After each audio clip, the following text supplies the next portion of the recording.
The solution set of the inequation mode of 2x-3 less than x-1 is. 4 options हैं, correct option choose करना है हमें। और ध्यान से देखना, जब आपके पास मॉडुलस आ जाए इनइक्वलिटीज के अंदर तब हम उसको कैसे सोल्व करते हैं। हमारे पास कंडीशन ये है, देखिए केस 1 लेते हैं पहले तो हम। Case 1, when 2x-3 is greater than equal to 0। अगर ये ग्रेटर देन इक्वल टू 0 है तो इस केस में हमारे पास 2x जो है वो ग्रेटर देन इक्वल टू 3 आएगा, और फर्दर एम्प्लॉय करके x की value greater than equal to 3/2। एक कंडीशन तो ये आ गई। And in this case mod of 2x-3 is equal to 2x-3, यानी कि अगर ये value greater than equal to 0 यानी कि पॉजिटिव है तो जो मॉडुलस होगा वो इसी के ही इक्वल आएगा। ठीक है, अब जो इक्वेशन हमें गिवन है वो ये है, mod of 2x-3 less than x-1।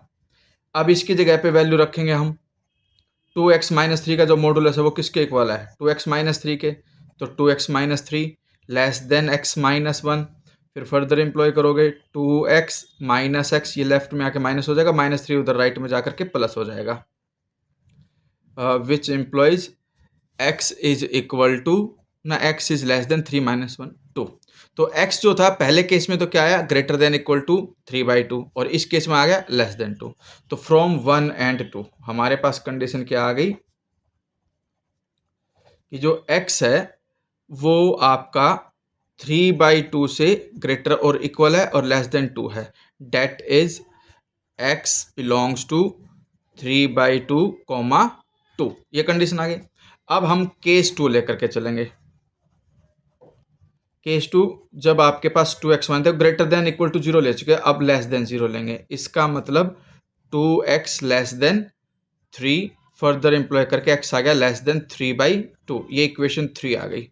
और इस केस में भी जो मोड होता है, देखिए अगर ये वैल्यू नेगेटिव है तो उस नेगेटिव को पॉजिटिव करने के लिए हम एक नेगेटिव और लगा देते हैं ताकि ओवरऑल वैल्यू पॉजिटिव, क्योंकि देखो 2x-3 ऑलरेडी नेगेटिव है और बाहर भी नेगेटिव, तो ओवरऑल मॉडुलस की वैल्यू पॉजिटिव ही आएगी। तो ध्यान रखना, नेगेटिव की वजह से ये मत सोचना कि मोड तो पॉजिटिव आता है, एक्चुअल में ये नेगेटिव है ही और एक बाहर नेगेटिव, दोनों मिलकर के फाइनल जो रिजल्ट आता है वो पॉजिटिव आएगा। ठीक है, तो ये कंडीशन आ गई।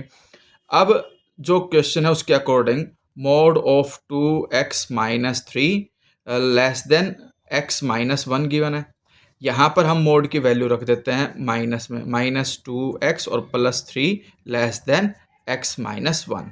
फर्दर एम्प्लॉय करोगे -2x minus X less than -1 -3, which implies -3x less than -4। Negative हटाएंगे पहले, और इनइक्वलिटीज के अंदर प्रॉपर्टी जैसे नेगेटिव से नेगेटिव हटाओगे साइन बदल जाता है, ये कंडीशन आ जाएगी।